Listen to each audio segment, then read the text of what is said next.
Hey y'all, welcome to Team Hotel TV 2015 football edition. And today we're going to break down week one's games from Saturday, and then we're going to predict the week two games. So first of all, y'all, let's talk about these games that were played. We had the Lions impressively beating the Colts 46-6. The Eagles beating the Panthers in a much closer game than what the score is, 39-26. The Ravens just taking advantage of the poor lowly Saints, and the Cowboys and Raiders. What a barn burner there that was. Leo, I know you're still downtrodden about that loss. Yeah. 23-13. The Vikings taking a beating from the Packers, 31-12, and the Seahawks just walking over what we thought was a top one Division I quarterback over the Cardinals, 26-6. So you guys give me a little bit about that. What do you think about that? Yeah, I mean, I think you can't read too much into it the first week, 2 weeks, because some of these teams, the first time they're even playing together, really. I mean, so usually about week 4 or 5, I think you'll start seeing teams really peak out. They're important games early on, but surprises, I don't know. I'm never too surprised week one. I think it was a good week. I think it was solid, but I also think it was tough with all the signing papers and all that stuff. I'm ready this week just get on with some football. Leo? Yeah. Well, I mean, it was an impressive week. Ravens go on and blow out the Saints, so we shouldn't be too hype about that. They're the Saints, new team. The Panthers and the Eagles was a pretty good game towards the end, and Pro Marty over here shocked me over there, what you did against the Vikings. I mean, Shane came out to play, even though he can't move, but he played really well. I was surprised with Ruben. I guess we need to talk bad about him more often so he can show up, and his kids can show up as well. Cause it's your old segment. All right, next. All right. I thought week one did really well. Were you done? Yeah, I'm done with this, but with you, we're gonna talk later. Okay, all right.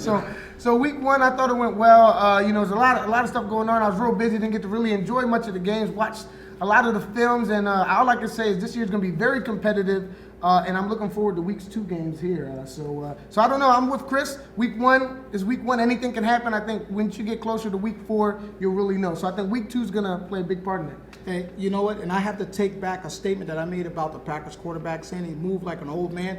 He didn't throw the ball like an old man. So let's go ahead and go into the week 1 predictions. With that first game, we got the Panthers and the Cardinals. Yeah, I mean, this is going to be an interesting game because both teams came off a loss last week. I had a good conversation with Cornell, the coach of the Cardinals, and he said, you know what, it was tough, but really the first 2 or 3 weeks, like we've been saying, a team can lose it or they can find it. And even if you go 0-2 or 0-3, there's still a chance to make the playoffs. And so I think this, but somehow I get a feeling that this game is going to be huge. That's going to have some kind of playoff implication for these teams. I think the winner of this team will get into the playoffs.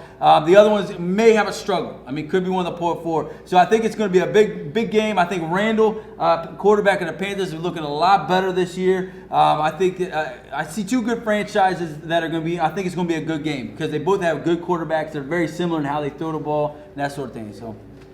And I've had the Panthers. I'm gonna pick them winning 32-22. Yeah, like you said, it might be playoff implication for the bottom 2 seeds to make it into the playoffs. If he's talking about playoffs implication too early with those 2 teams, and I'm gonna go with the Panthers on this one, 35-28. I think they want their rematch from preseason. I think Chris and short man over here, E-Town, was able to to game plan from the preseason. So I think they'll be ready for week 1 against the Cardinals. Yeah, I mean, I think the Panthers they need to realize that they have a championship caliber team over there. And so they started off a little rough, but what I was impressed, after Randall threw that pick 6, I thought that maybe he might be rattled, but he actually continued to keep his team back in the game. So I was impressed with that. It seems like Miles has emerged as a go-to receiver on that team. I just need the team and Randall to recognize that George is the guy. We need to get the ball more to George. I agree. And I think if they can do that, with Miles emerging, I think they can be a real contender. Now with the Cardinals, I think the Cardinals just kind of sleepwalk through week 1. It's kind of a wake-up call for the quarterback. Their quarterback has a cannon. Yeah, and he kept trying to go deep like every play. You seen it, and he can throw almost the whole field. I mean, I seen him roll all the way left and hit a touchdown all the way to the right, but got called back for passing the cone. So I think he just needs to get his Team Hotel smarts up. And I think once he adjusts to the game, I think he would definitely be top quarterback maybe in the league up there, maybe him and Randall. And he has a good relationship with Terrell Wiley. I can see him. He was throwing him the ball a lot. So in this game, I'm gonna have to go with the Cardinals bouncing back because I have a lot of faith in that team, and I got them winning 30-28. Good call. I think you're all absolutely right about the Cardinals quarterback. I think he is Musa. Musa. I think he is a top tier quarterback. He just he needs to get his feet wet in the Team Hotel League. He's been playing in pub league games, and he's just having a tough time trying to transition from tackle to flag. So let's go to the next 1 o'clock game, and that's the Cowgirls and the Saints. I'm sorry, did I say Cowgirls? Cowboys and the Saints. Yeah, I think one of the things that we need to make a distinction that separates Team Mateo from other flag football leagues. We do not build teams, we build franchises. And there's a significant differences. A team, you get people in randomly every year, and they kind of show up, they play the game, and they roll out. Franchises are teams that are there year after year after year. There's history, there's church support, there's team support, there's community, there's people that come in. And the Saints, I think that they have the building blocks that they need to become a good franchise in Team Mateo. This is the first year. I think they're going to struggle winning some games this year, but I think they have what's in place to be a good franchise, a great franchise that will eventually win games. Sadly, I don't think they're going to win a whole lot of games this year, but I think the Saints got to see what they have, the benefit of what they have, and the players can't beat themselves up just because they win a game or even if they get blown out. They got to be guys that regroup and build and see themselves as building some building blocks into the future to being a great franchise. But this week I have the boys, which are already a great franchise, winning this game 46-6. Yeah, I have to agree with Chris. You need church support. You need a lot of young kids to continue to grow as a franchise and be a great franchise at that. And I think the Saints have that. But like he said, they won't be winning a lot of games this year, and they won't be winning this week either. So I got us winning this one 45-12. I think they progress a little bit and get the feel of it, and they score an extra point than what they did last week. I'm sorry. Yeah, the Cowboys, were my, pick of the week last week, to blow out the Raiders. And I think you're calling it Keon, right? Yeah, I think just because I said you're the best quarterback in the league, you have to play like the best quarterback in the league. All right, so you have to step it up. Yes. Just because I said it, you got to play like the best. So I believe he started well, and then I think the Raiders just kind of got momentum and kind of, he didn't know how to kind of bounce back, missing some open receivers.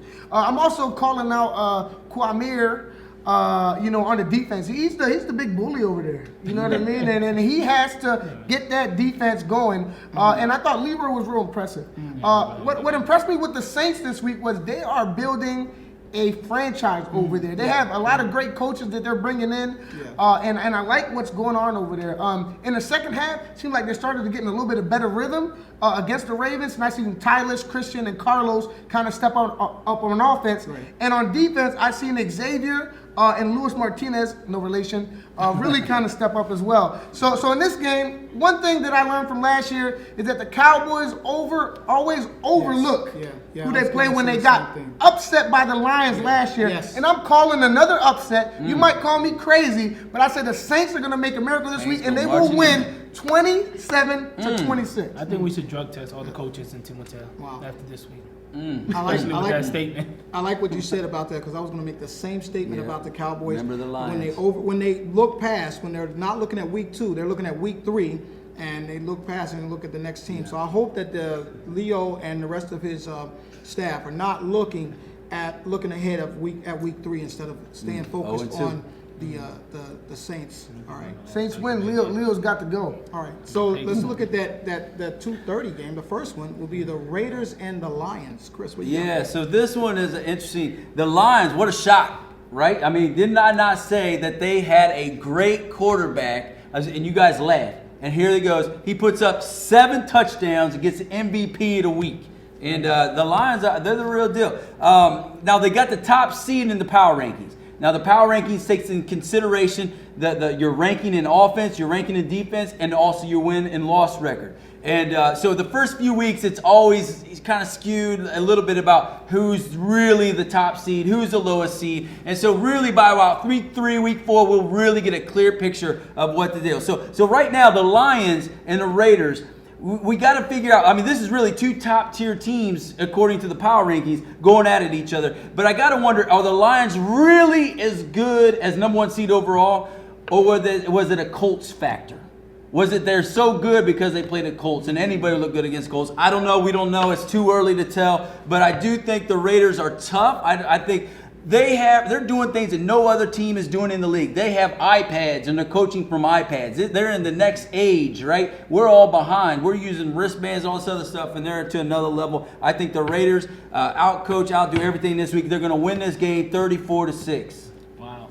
So much for the Lions having a hell of a quarterback over there after the score you just mentioned. So I don't know if you're saying he's really a great quarterback or the Raiders are just The Raiders are that on good. a different level. They're at the The different Raiders level. must be on a different level then.